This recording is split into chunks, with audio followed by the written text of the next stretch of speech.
Hi, everyone. This is Alex from NEAR. With me today is Adin Schmahmann from Ipfs, and we will talk today about how Ipfs works, what are the underlying components, and what problems it solves. Adin, would you like to introduce yourself and give us the high-level overview of Ipfs? Yeah. As Alex said, I'm Adin. I'm the tech lead for Go Ipfs, which is the reference implementation for Ipfs.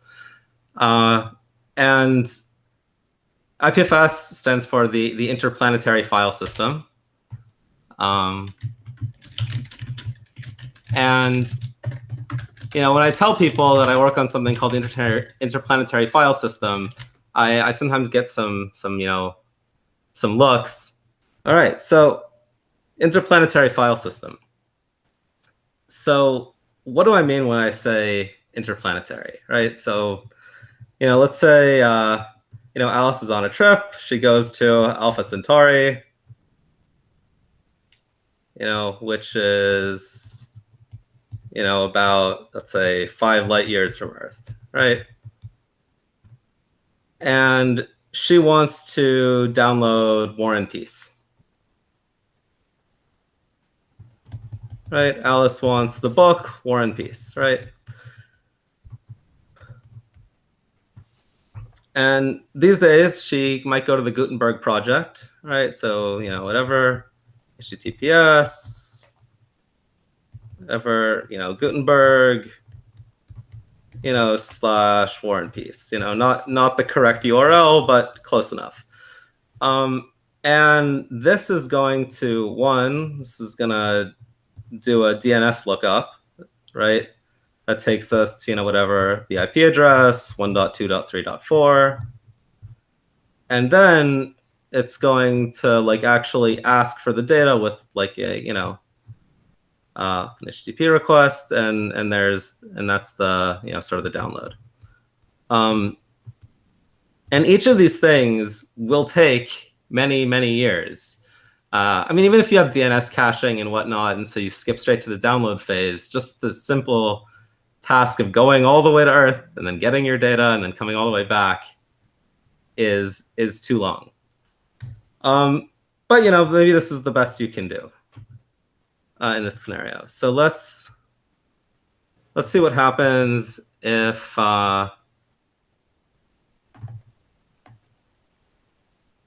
if we try something slightly different. Let's say that instead, on Alpha Centauri, we have both Alice and Bob. They both went together. Bob knew that they'd be in for a long trip, and so he brought with him sort of all these books, right? He brought with him all the Gutenberg books. And of course, Earth is still over here, still very far away. So what we want is, instead of Alice making this request, right, which is bad and slow, we would like Alice to instead make this request to Bob. But there are security implications here, right? What if Bob lies? Or what if Bob gives the wrong data? What if the data is wrong? And this can be, there are two types of the data being wrong, right? One is, we'll call it malware or spam or whatnot. And the other is, what if it's just the wrong edition? Wrong version. Now, just as an example of a wrong version thing I heard about recently, which is sort of funny. Apparently, when War and Peace was added to the Nook, which is a Kindle competitor, somebody seems to have done a search and replace of the word Kindle and replaced it with the word Nook, which meant that words like Kindle turned into Nooked, and so it was just not the same text anymore, right? And that's obviously not the same thing and not intentional. But if you wanted to make the point that these things were different, maybe you were actually looking for the wrong version so that you can make a point, right? And Alice can fix this, right? If she has some function that will verify it'll verify the Bob data, right? Bob's bytes, right? And then it'll be, either whatever, like true or false. And there's a number of functions that we could use here. But what we're going to do is we're going to use hash functions. And the reason why hash functions are nice is that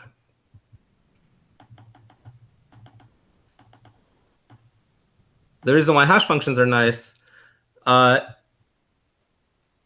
that sort of exactly what you are getting, right? They actually solve both of these problems, right? Right. So instead of, and this will change effectively what Alice is asking for. So Alice is not going to ask Bob, right? Sort of version 1 is she asks Bob for War and Peace, right?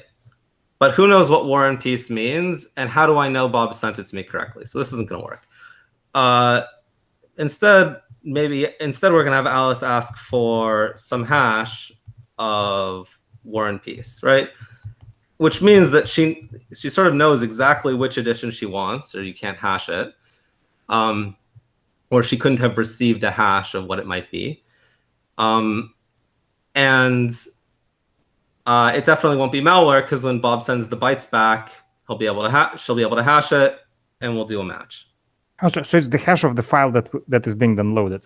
Yeah, right. So exactly. So this thing is called, and this is sort of the IPFS thing, right, is content addressing, i.e. the way in which you refer to the content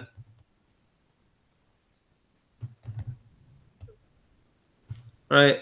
The way in which you refer to the content is by what the content is itself, right? With this digital fingerprint, this hash function of the data, right? This means, in a sense, there's only one of these things, right? No matter where the data is stored, no matter who has it, no matter what system it's in, there is only one piece of information that can correspond to this hash. And so now that sort of we're on the same page of what we're talking about, which is how do I ask for data? I ask for it by its content. Then IPFS can start to work on problems of how do I find this thing now, right? And so sort of the other IPFS thing is to somehow take a mapping of a content address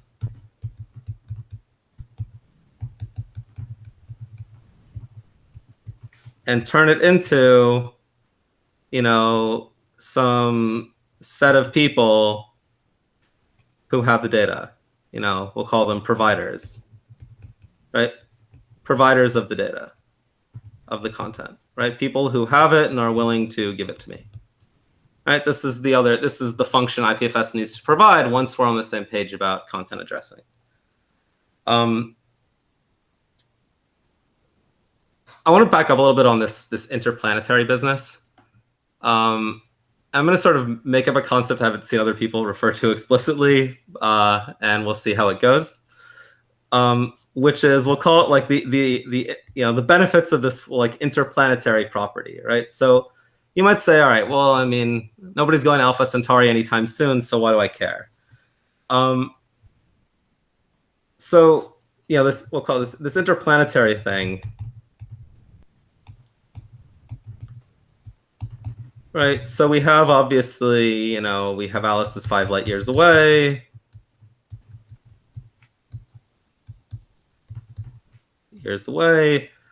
We have Alice's, we'll call it Alice and Bob are infinity light years away, or they're offline, right? As far as the network is concerned, they might as well be infinite distance away. They're never being connected, right?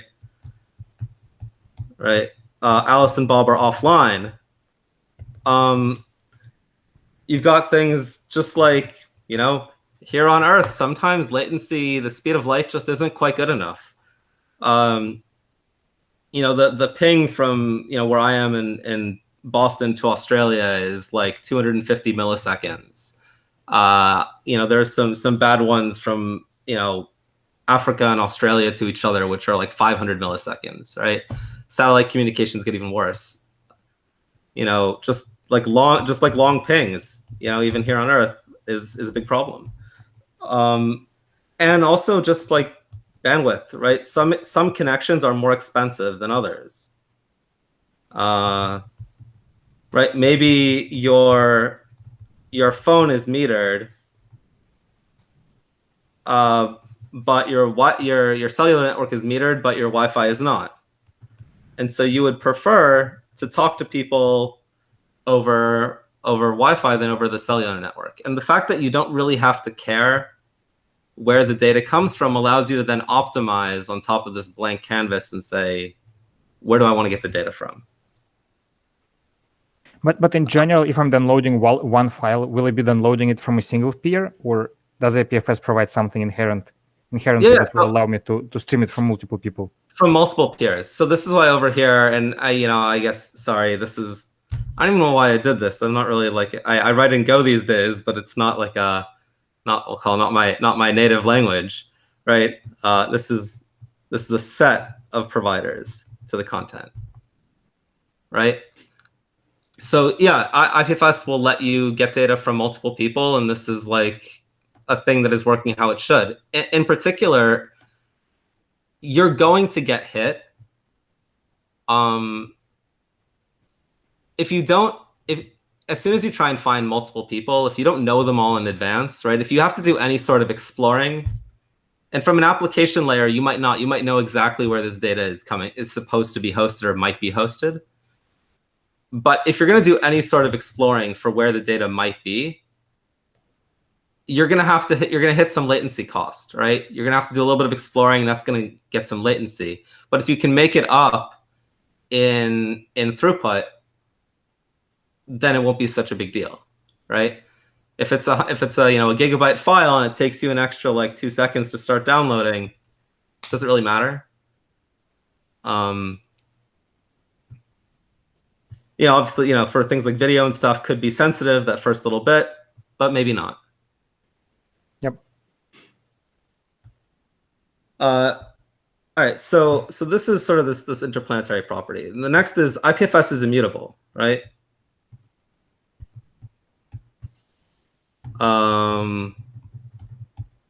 Right. We have this hash function, and so like hash of War and Peace isn't changing. Book has been published, but let's say we're working on some text file, right? There might be version 1, or we're working on an academic paper. There might be version 1 of the paper, and there might be a revised version 2 of the paper. These will result in 2 different content addresses. They're not the same thing. And if you think about this gives us like, if you go to Wikipedia,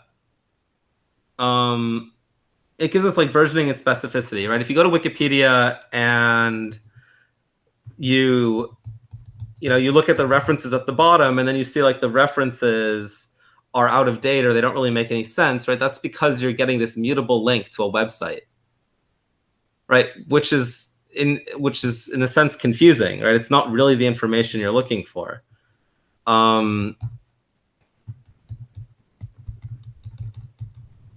This happens all the time with, like Twitter for sure, right? Where people will put links to tweets and then they just like won't be there.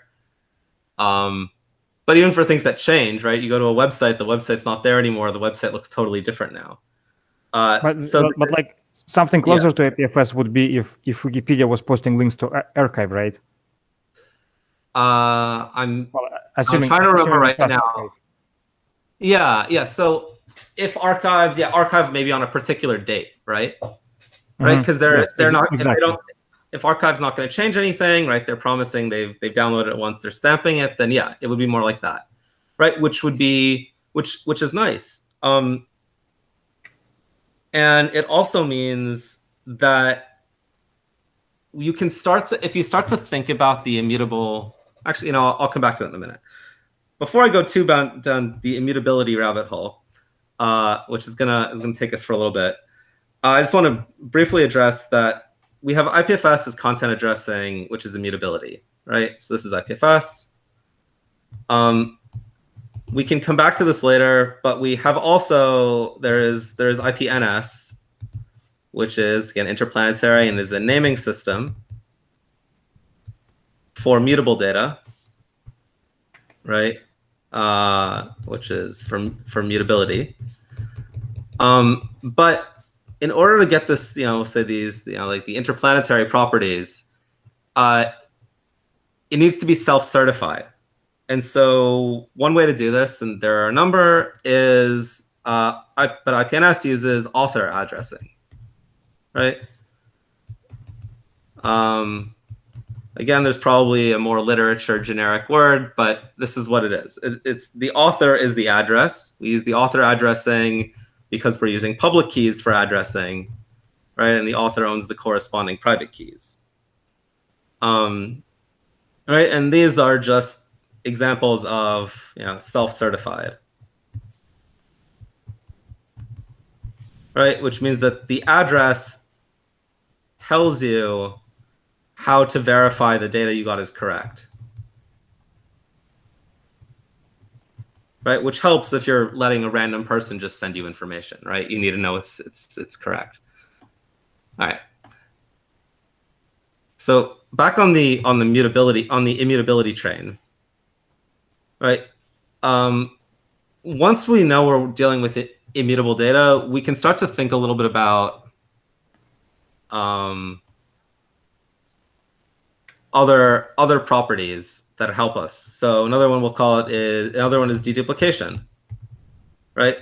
If I know that the data can't change and that this thing with this hash or this address is always exactly the same, I can leverage, in a sense, these slightly more clever schemes or make things more efficient. So say I have like an append-only log, or a blockchain, all right, and I have whatever 4, 3, 2, 1, and then I make a new operation 5, right, and then 5, 4, 3, 2, 1. If I ask for the entire data structure from 5, having already downloaded the whole data structure from 4, I'm only going to download this because I know these two things are equivalent because they're hash based, right? But that's assuming you don't load every block separately, right? If literally the entire data structure is a single file, deduplication wouldn't trigger, right? Depends. Yes. So you will have to think about how you structure your data to grant you some of these abilities, right? If you take let's say you have some JSON file, right? And you're trying to figure out how do I make any use of it? How do I get some deduplication out of this? You're probably not going to want to just like slice every 10th byte and treat it as arbitrary text, right? You're going to want to think a little bit about how you want to structure your data so that it looks a little more graph-like, right? So that it has some of these linking properties that you might want.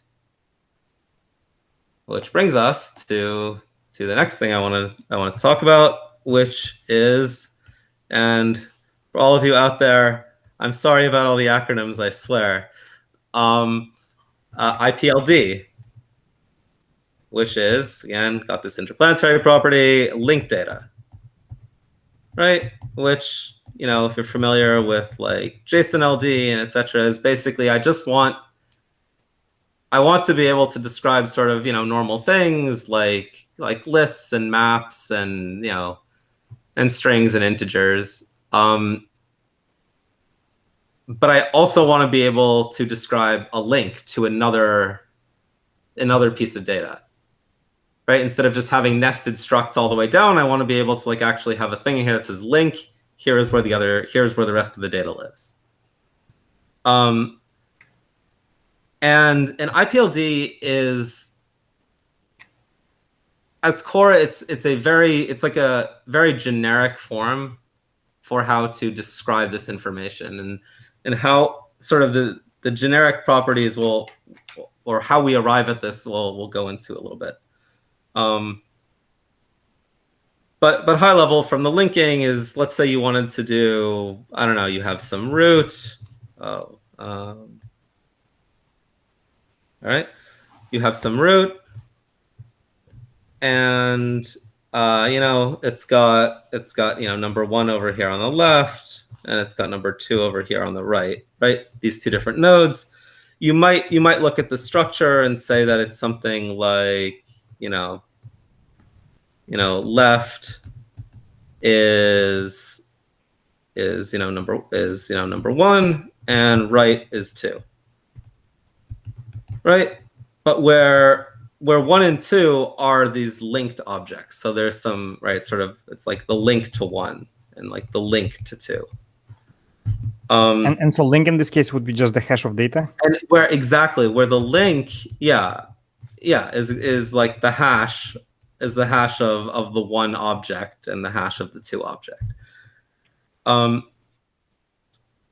in order to try and make these things, I've watched a number of the sort of great video series you guys have put together, and there's a lot of Merkle trees and a lot of different projects, a lot of different blockchains, and other sorts of projects in this DWeb space, and everyone's doing it a little bit differently for pretty good reasons. But the underlying primitive is the same, which is why when people say Merkle tree, they tend to just sort of gloss over exactly what it is, right? But it's just the hash. You add up, you have hashes, and you have the objects in the child nodes, and then in the child nodes, and then the parent node is just the hash of the children nodes, right?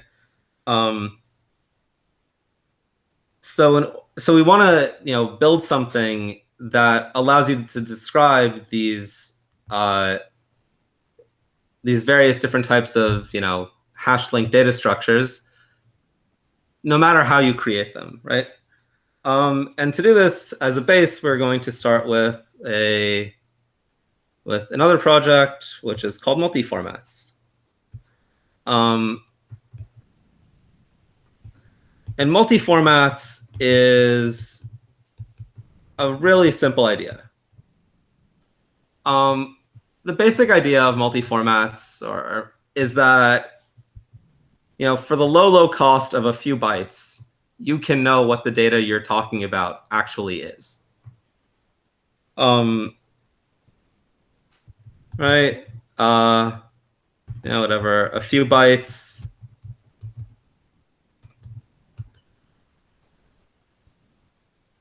Tells you, what the data is. So, we'll go. So one of these is multi-hash.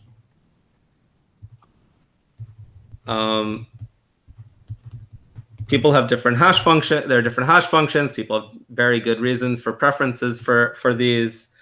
But as soon as you try and change the hash function you're using, things start to get, or you start to allow for the use of multiple different hash functions, things start to become complicated. Because now, how do I figure out whether this 256, bits of data is a SHA-256? Is it the first half of the digest of a SHA-512, SHA-2 Is it a SHA-3 that's 256 bits? Like, what is this thing? So we'll describe it as, we'll have a code, right? Just some varant, some variable length integer that will generally be like 1 byte or something. We'll have the digest size in bytes, which will also be a varant. And then we'll have the digest, right? And, so I can say that for SHA-256, SHA-256, this is, the code is 0x12. And I'm using the full thing, which is 20, and then some bytes. Next up will be, so this tells me I can use whatever hash function I want for the links, which is good. Now, people serialize the data in different ways. So we need to account for that. Some people are the Ethereum blocks don't look like the Bitcoin blocks, which don't look like JSON, which doesn't look like CBOR, right? So we need some way to describe how we transform or how we abstract over sort of the core linking properties. And for this, we will use a codec, a multi-codec.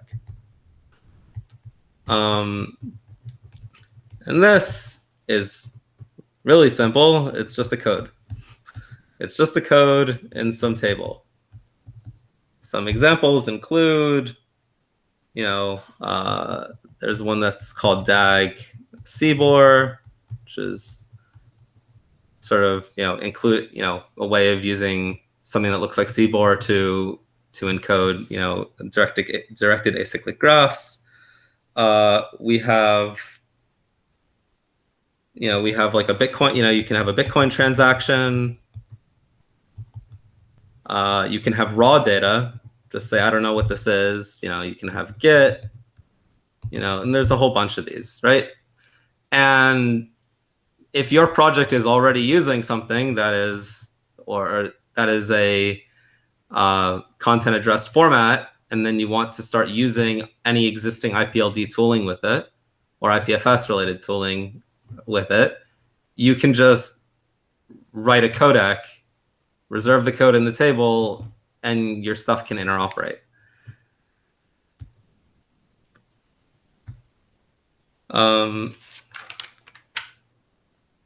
And then there is, you can combine these things, and you have what we call a CID, or a content identifier.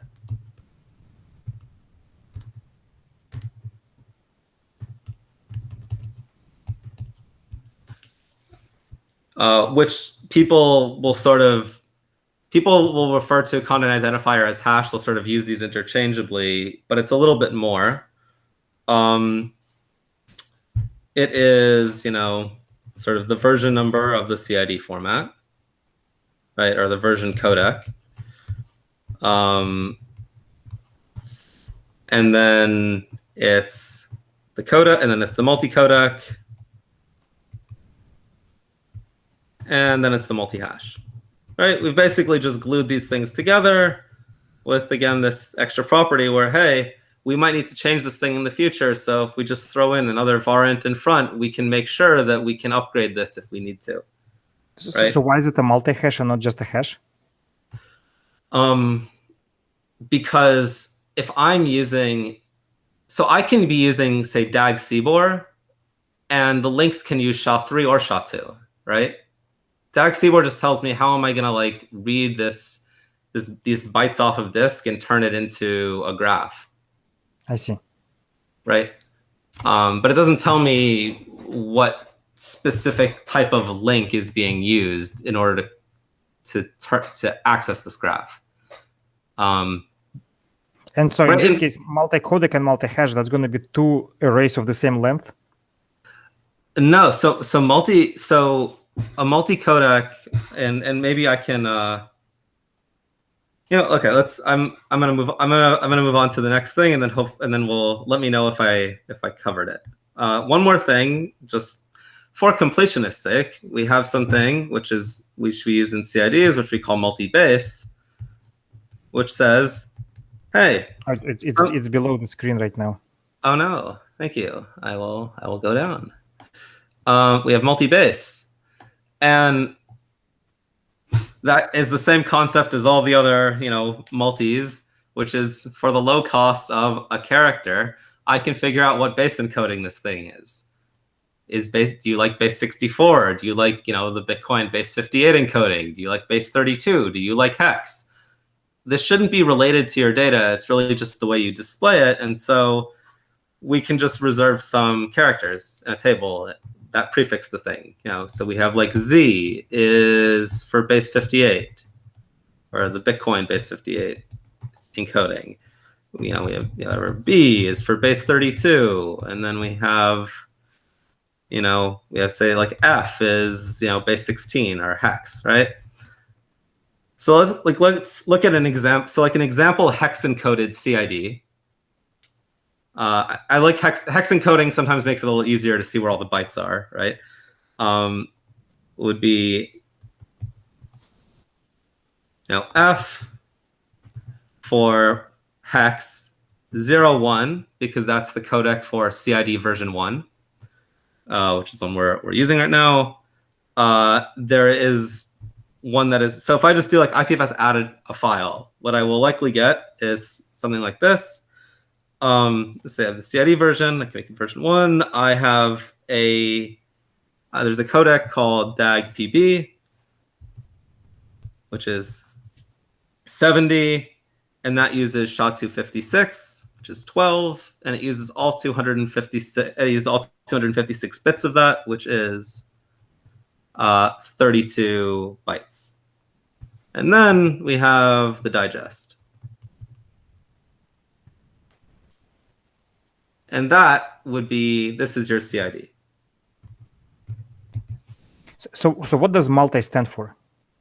The multi is the fact that it can represent many things, right? So the multi-base says any base could go here and everything, and this should, you can substitute any base here and have a valid object, right? I see. Right.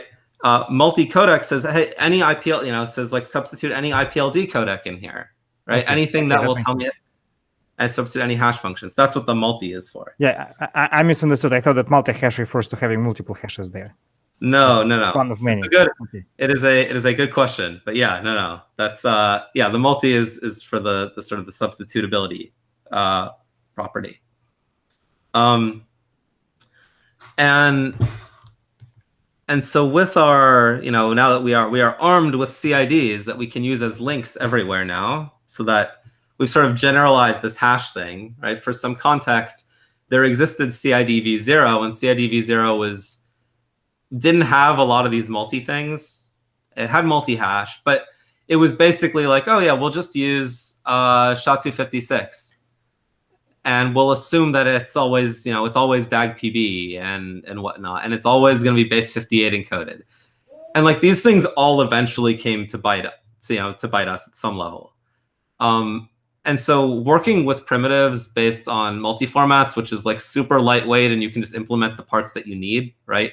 You don't need to implement base 32 in your application if you're only using base 16 and base 64. I like highly recommend using some of the multi-format stuff because it's super lightweight and will likely save you down the road. We recently ran into an issue where we like to IPFS, people like to use IPFS in web browsers, and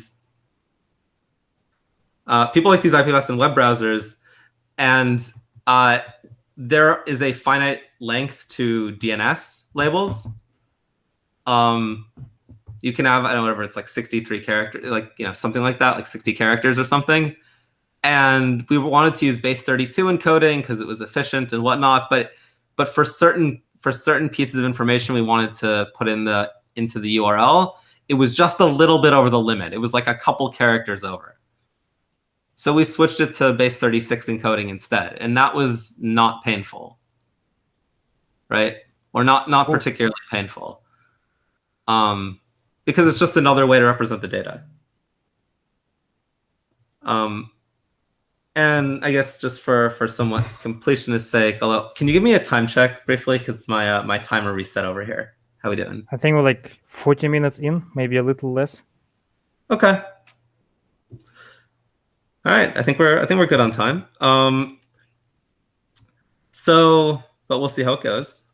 So the Ipld data model, right? Which is, I guess we'll say like the base thing that you might want to know about Ipld is, it's going to have all the normal JSON things like we talked about, whatever.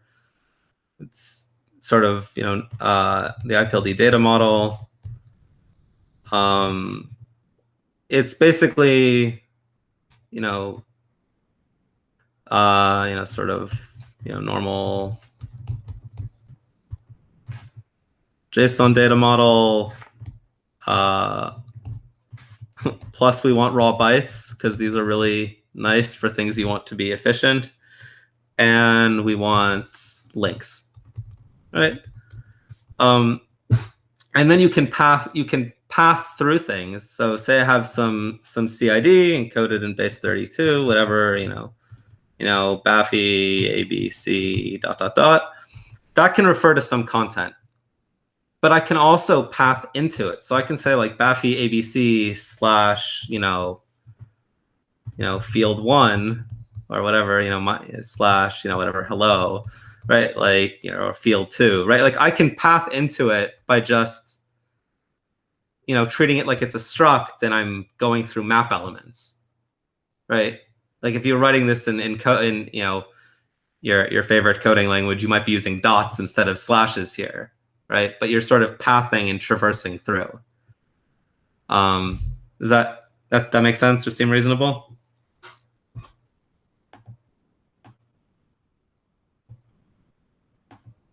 Yeah. Okay. I'm muted. I didn't realize. Yes, that makes sense. Oh, yeah. Okay, cool. All right. I had to switch back windows to double check. All right. So a little while ago, you brought up this point, which I was very good, and I totally glossed over it. I was hoping my answer would be good enough to last me until now, which I think maybe it did. Which is, you said, well, this deduplication stuff doesn't really work so well if everything is all in one file. And you're totally right. You're going to have to figure out, it is nice for other reasons relating to, we'll call them like protocol level sympathies and also this deduplication, where you might want to chunk the file up, a big file, up into smaller pieces, right? Even if you're talking about something that's just raw bytes and it's not going to have a DAG structure, and even if you're not going to create some graph structure around this, which is highly optimized, and you're going to use some existing thing like a zip file, you may still want to chunk up the pieces, or or a video or whatever. You may still want to chunk up the pieces smaller, so you can do things like allow multiple people to download pieces at the same time, right? In order for me to download some data from an arbitrary person and be okay with the fact that I don't trust them, it needs to have some hash associated with it, right? Some way I can verify the data. If the only unit of verifiability is gigabyte blocks, then I have to download a whole gigabyte before I know if it's any good, which is one problem. And I also can't ask two different people to give me half of the file, because what if one of them's lying? I don't know who lied. I can only hash the whole thing together. So I want to make these things into a smaller, more digestible unit. So we have one of these things, which we call UnixFS, which is just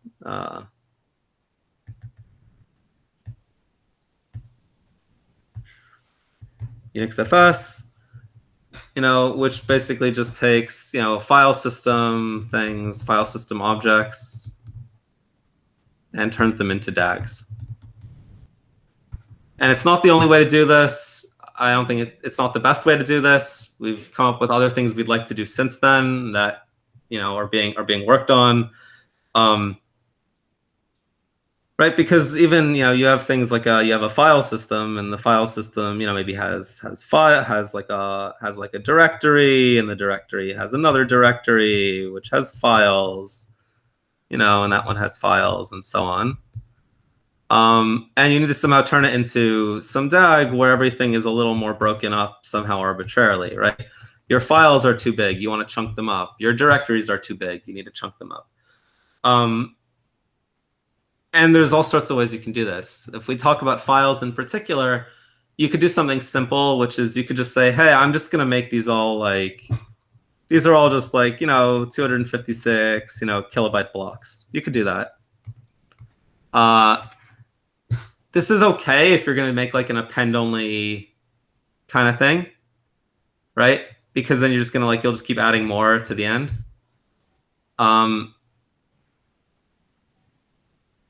You'll just keep adding more to the end. But it's not great if you're going to insert something in the middle, right? Because then you're going to throw this whole chunking scheme out of whack, and your deduplication is going to go down. So for this, you can use, there are content-based chunkers that take into account the data that you are hashing in order to figure out, or the data that you are processing to figure out where would be a good place to break it up. And those are a little more amenable to allowing for like extra data in the middle. But this is like just, sort of like one area of exploration and relates to just one particular type of codec, or one particular type of, not even the codec. This is a layout on top of it. This is, right, how do I create my data on top of the existing codec that just helps me do effectively serialization of the DAG? Right. Do you see how these two things are separate? Right. You see how these two things are separate? Like the structure of the data is independent from like the serialization format I happen to be using. Yes. Though I think it brings in an interesting point that in a very simple model, right? So like at the very beginning, we started with a model where there's a file and there's a hash of it, right? And so in that model, I think it was implied that the hash is predefined. In that case, if there's a particular file, that file has only one address, right? But once we have multiple hashes, multiple ways to chunk it up, suddenly the same War and Peace can exist in multiple. Like if I'm uploading War and Peace, the probability that it will that the hash will be the same as the same uploaded by someone else is very little now, right? Right. So totally. So this is a really, even if we don't really have that much time, I think we should spend a few minutes on this because it's like really interesting and like there's some nuance here, which is like absolutely. So in sort of in the abstract sense, right? These two things that are chunked up differently are not the same, right? Like if my machine has like 2 megabytes of RAM and one version of this had things in 1 megabyte blocks and the other had 5 megabyte blocks, like I could reproduce one thing, like one of these, I'd be like, I'm having problems with this one DAG, but not the other one, right? So these things are not the same, but yet they are, right? Like the thing that most people care about when describing this is basically what happens when I concatenate all the leaf nodes. What does that look like, right? And there's multiple, right? You can have, there's in a sense there's a one hash goes to data exactly once.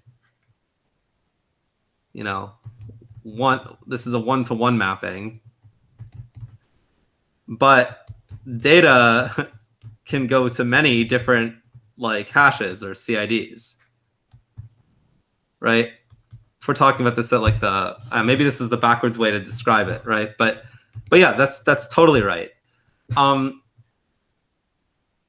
In figuring out whether it's one plan, right? It's the other way around. It's like it depends on how you think about it, I guess, whether data means like the data I've received over the wire or data means the concatenation of the leaf nodes that you care about. As I was writing it, I was like, I don't even know what the right way is to describe this, which is like it's a little tricky. But the question is like, does this matter? And I think there are certain cases where it does matter, but in those cases we'll call them like I don't want to say legacy because legacy seems to imply like, we are the future, they are the past. But I'll say like interoperability with existing systems, right? What would be nice to have is if I go to the Ubuntu website and I try and download and I see the ISO and they post the SHA-256 of the ISO, if I could search the IPFS network to say, hey, I'm looking for this like SHA-256. Anyone know where it is? But someone could be storing it using the SHA-3. There's any number of things that could change here, even without the DAG itself, right? Even just the hash function referencing it could change. And so it would be nice if I could do that. And we can talk about that in a sec. But for a lot of cases, right, no one really wants to interact with a hash, right? Like no one really wants to look at these long strings of numbers and letters, right? These can occur behind the scenes. So I don't go to most URLs by typing them in the address bar, right? This is not what happens. Certainly anything beyond like the root of the website, google.com, etc. I don't type into the web browser. I like navigate to it through some other linking. And so the linking is precise. Like if I upload some data, if I add some data set, and then people start using that data set, they're not gonna be re-adding it they're not gonna be re-adding it and chunking it themselves. They're gonna be using my graph. They're gonna be downloading the graph from me and then resharing that one. Right? In a sense, this is like how the web is built. And so it's one of these things that like it hurts, but it doesn't hurt that bad. And there are, I think, schemes that you could use to get around this. You could have schemes, some of which could be like kind of really, you could go like, full trust and just, or, not full trust, but, high trust and be like, okay, I'm just going to ask you to send me the SHA-256 of the whole file. If you have it, you'll keep a separate index that has it for files in particular. And then like you could send it to me and I have to download the whole thing before I can check it. I could do that, but that would be a little unfortunate, right? We'd lose some of these other properties. You could take advantage of the fact that things like SHA-1 and SHA-2 are streaming hashes, and I could download the file backwards so that I could keep confirming that I could download it from the end going back so that I could keep confirming that the blocks I'm downloading can hash into the final results. I could use some sort of zero knowledge proof to prove that two DAGs are equivalent under some set of properties that I care about. I think those are interesting, but it's not brutal that they're not there. Okay, so with some time remaining, because we got a bunch of other stuff to cover here. All right, so we've talked basically about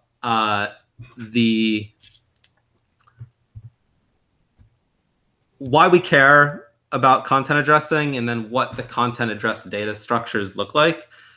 There is also like how we transport things and how we actually transport data around. So exchanging data,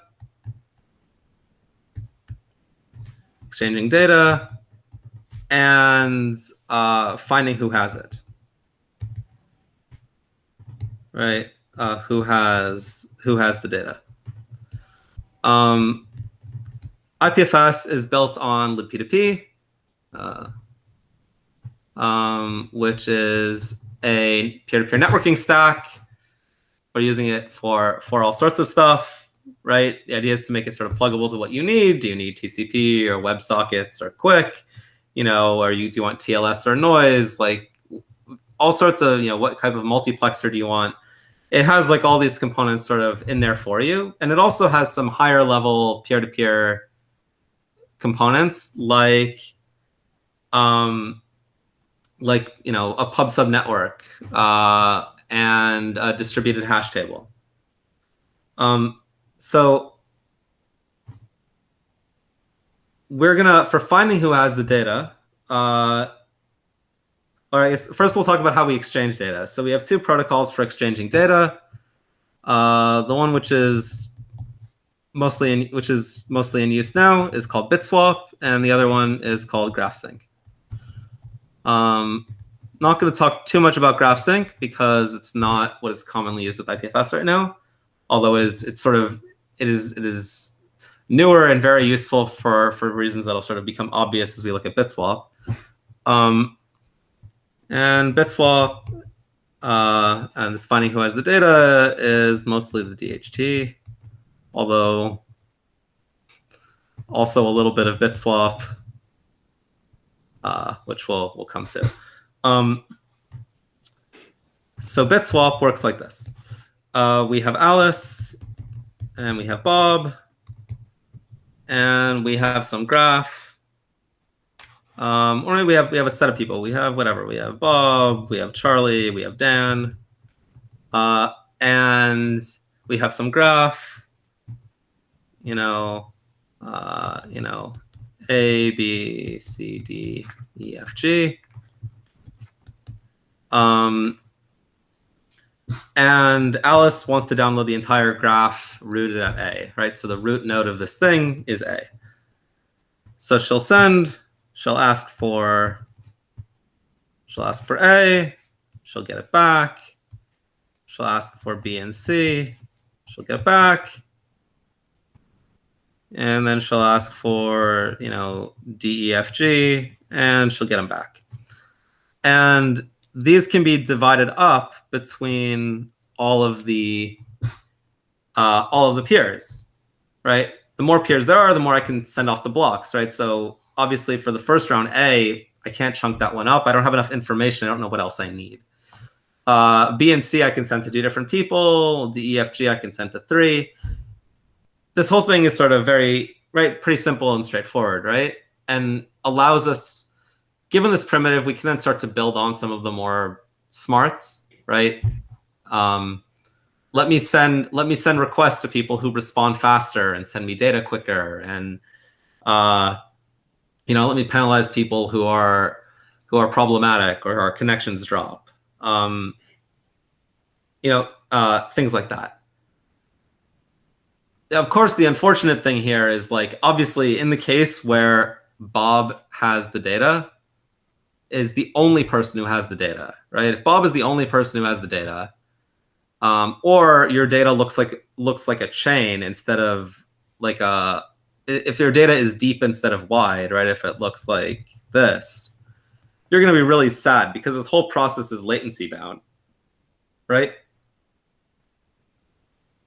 Yep. Yeah, latency bound because in order to know what the next block is to ask for, I have to have already gotten the previous block so I can look at what its children are.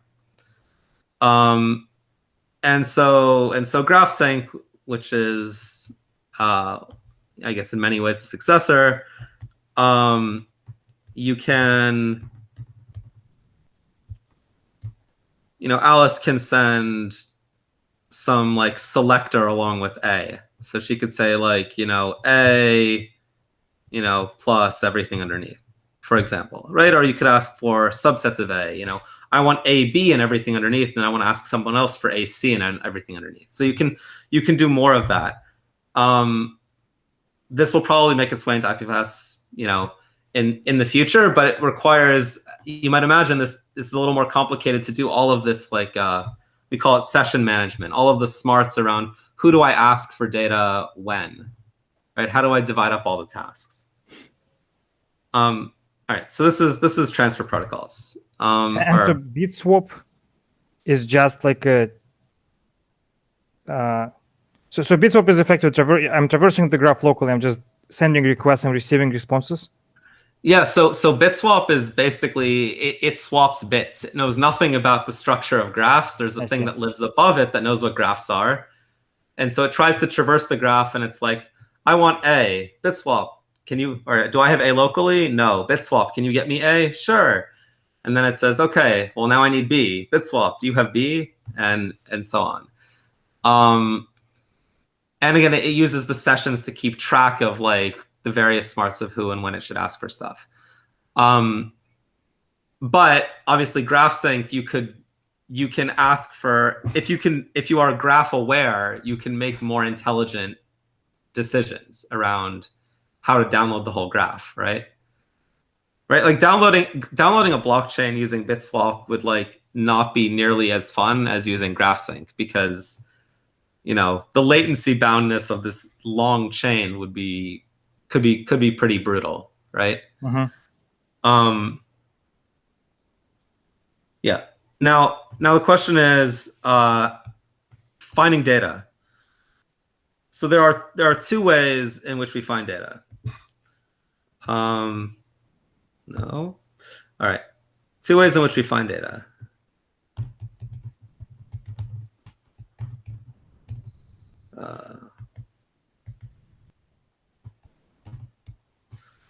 One is we just ask everyone we're connected to.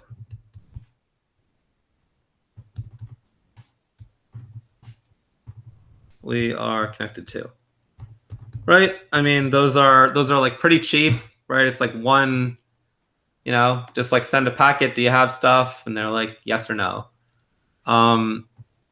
And if yes, they get added to the session, and then we don't have to broadcast to everyone anymore, right? Because you've already found the limited subset of people who actually have some interest in this data.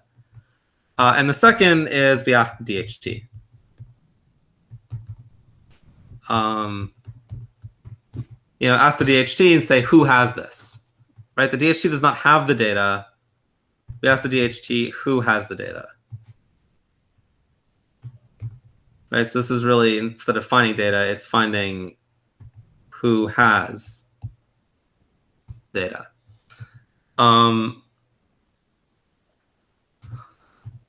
So running a little low on time, so we can go into some of this a little bit.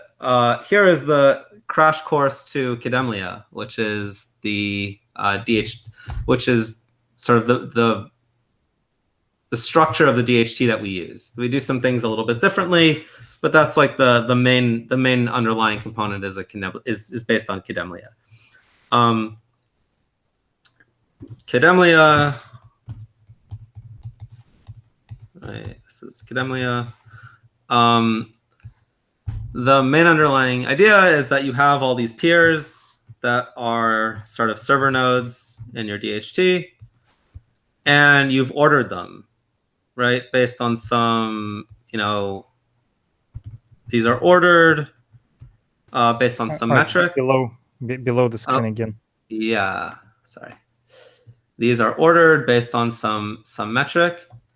Right, these are going to be ordered by the SHA-256 of the peer IDs of each node. And a peer ID is basically it's basically a public key. Yeah, it may be a hash of a public key also if the public key is too big. RSA keys, we use hashes of public keys. Elliptic curve keys, we just use the public keys because they're small enough. But they all have to be in the same space, no matter what key type they are. So we SHA-256 all of them. We ordered by SHA-256, as integer, interpreted as integers. Okay, and now they're all ordered. And what we're going to do is basically treat this thing like a skip list, right? So in a skip list, you are connected to people, 1, 2, 4, 8 away, right?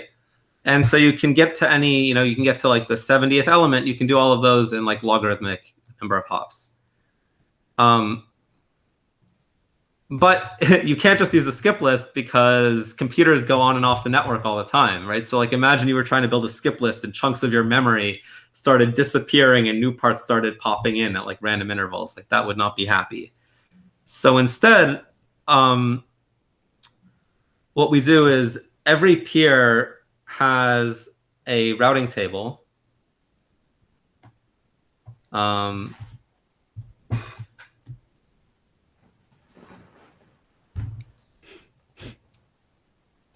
Every peer has a routing table, and sorry, has a routing table where you're basically tracking the peers that are closest to you in reality, we're actually using the XOR metric. So what it'll be is I'll say, I want to keep track of the peers where, say 0. I want to keep track of the peers where, me, XOR, peer is like where we have 0 bits in common, right? Where we have our common prefix of bits is 0.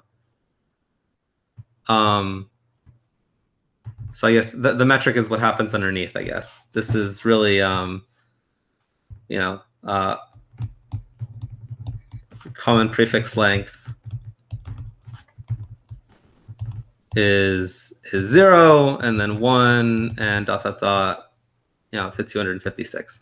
Although realistically, I mean, you really only need like 15 of these things or 20 of these things, right? Because the closer you go, the odds are that somebody is going to be that close to you is 0, right? Nobody's going to have all their bits in common with you. Yep. Right. It's like breaking a hash function. And I'll keep maybe, I'll keep some number of these guys. Maybe I'll keep 20 maximum in each bucket. And so that will allow me to sort of jump around the routing table, because everyone always knows the people closest to them. Everyone knows always the 20 people closest to them, because those guys, those will be down here, in this end, and those tables will be sparse. I'm not going to run out of slots for them. And so I can always get traverse closer and closer, because I ask this node, hey, do you know anyone closer to the target I'm looking for? And they say, yeah, I know this guy. And you ask them, do you know anyone closer? And so on until you find the target. And in order to sort of, I guess, the generic form of this is that when we do a put/get, we will take, we'll call it like the sort of the key, and then we'll SHA-256 it to put it into the same space, and then we'll say the rule is that some numbers, say the 20 closest people, 20 closest peers to the key, store it. They store that record. And in the case of IPFS, these records are what we call provider records. So there's not just one record, they're additive, right? Because Alice says I have the data, and Bob says I have the data, and Charlie says I have the data, and they all end up in the same place. They're additive on the same key. Does that sound good? Make sense? Yeah. Okay. That makes sense. Okay, and this is basically Kademlia. Kademlia has logarithmic lookup time. Logarithms are good. They make this like really small. The number of hops you need to find data should be like 3 at most, right? As these networks get large, maybe get up to like 4. I mean, like as these networks start to get like really large, they go up, but the constant number of hops is like not that big. And if you start to get really concerned with some of the latency of these things, you're like, well, this 1 kilobyte text file, I don't want to wait, or web page, I don't want to wait for 3 hops. 3 hops is a whole bunch of hundreds of milliseconds. There are other schemes you could use to speed things up, right? There are schemes like Coral, which focus on like, how do I create latency ring based DHTs so that I sort of create smaller groups before I go up to the larger groups, so that I can find the data closest to me more efficiently, right? So there's other sorts of schemes here, but reminder, it does not matter what this routing system, right? The DHT is like not intrinsic. So it's like a thing that IPFS has to help you find stuff, right? But you can find content however you want to. You can plug in some external mechanism. If you're using building IPFS as a library, it's like pretty easy as long as it fulfills this contract of I give you a CID and you give me people who have the CID, you're good to go. And even if you're using it as a binary, if you have some ideas as to who might have it, you could connect to those peers and then request the data via your external system. And this whole stuff with BitSwap asking everyone will guarantee that you get it too. So and there are people who are building on top of IPFS in various ways who, we've improved the DHT a lot in the last year in particular, and there's still some really nice big chunks of work that we've got ahead. But for the people who've had like more specialized use cases where they need to find other ways to do this, they've been able to build other routing systems, or they're in the process of doing so, because why not? IPFS is this flat space, right? Everybody's hashes, they live in the shared space, right? If there's a CID of data stored in Swarm, right? Because Swarm can use CIDs to refer to data, and we have a Swarm codec, which we do, which there is, right? Then realistically, I could look for Swarm data in IPFS, and if anyone who was publishing it, and if I knew where to go look for them, I could set up a routing system that way. If they were providing and saying, I have this data, and telling everyone in the public DHT that they have it, I could find the Swarm data in IPFS, and that would just work. So I would say like the key, like I guess the key takeaway for me, at least with this stuff, is like content addressing is really nice, because I do not have to care where the data comes from. Not just from like a which IP address has it perspective, but even from a system perspective. All right, there are blockchains that incentivize data storage, and it doesn't matter which one of those you would use, right? It doesn't really matter if I'm storing the data on Amazon. It doesn't matter if I'm running my own server. I don't have to depend on sort of the success of other systems. I don't have to be tied so deeply to them. I can diversify. In the same way, I don't have to be tied to the success of a particular serialization format. With Ipld, I can diversify. Same with all of these things. The idea is the stack has been designed to try and make it as easy to swap out things as possible, so that we don't have to guess in advance what's going to become successful. We can adapt to the ecosystem and how it is evolving.